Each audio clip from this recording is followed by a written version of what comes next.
In this video, we're going to walk through approval of a travel request. Very similar steps to approving a travel expense report, but there's a couple things that are a little bit different.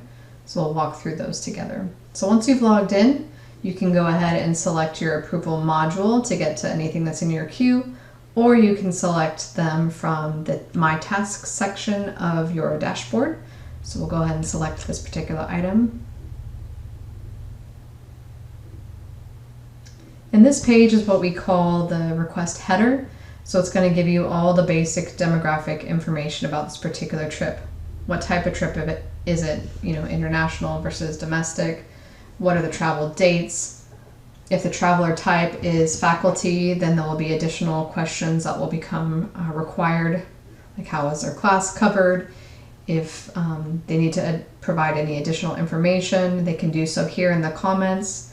Maybe they can include information about, their trip spans days that they wouldn't otherwise be teaching, so they're not missing any class time, or maybe alternative assignments have been put in play for their absence. Those are the kind of comments or information that would be helpful to add to this section here, so you should take a look at those.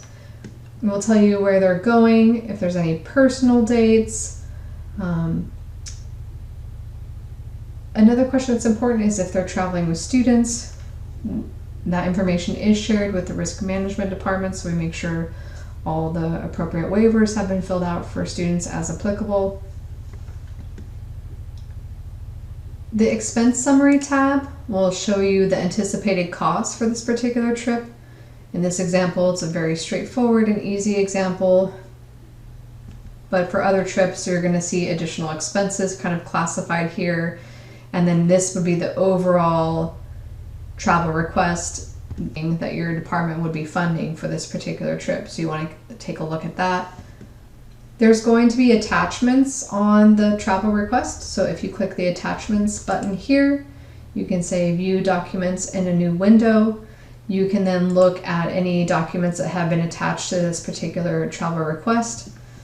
This is obviously just an example, but it can be information about a conference, the dates, the location, those kinds of things. It can be an itinerary for an international trip that just kind of delineates what countries a person might be traveling to during their trip.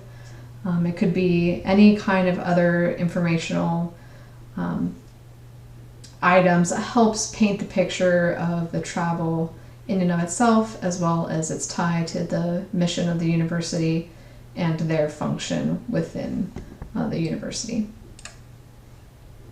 So if this looks okay and is acceptable, then one of the things that you can do is approve it. So that's going to be your orange button.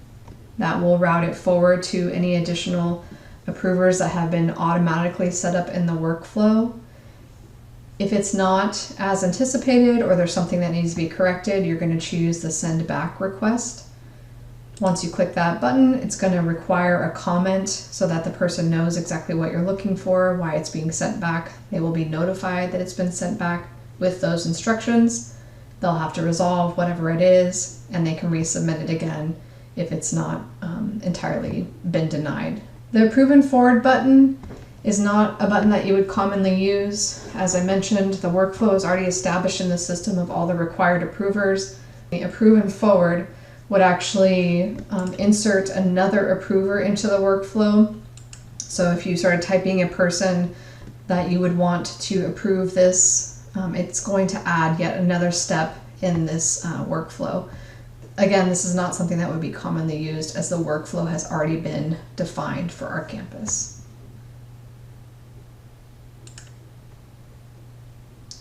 So again, if you're ready to send it off, you can click the approve button and send it along its way.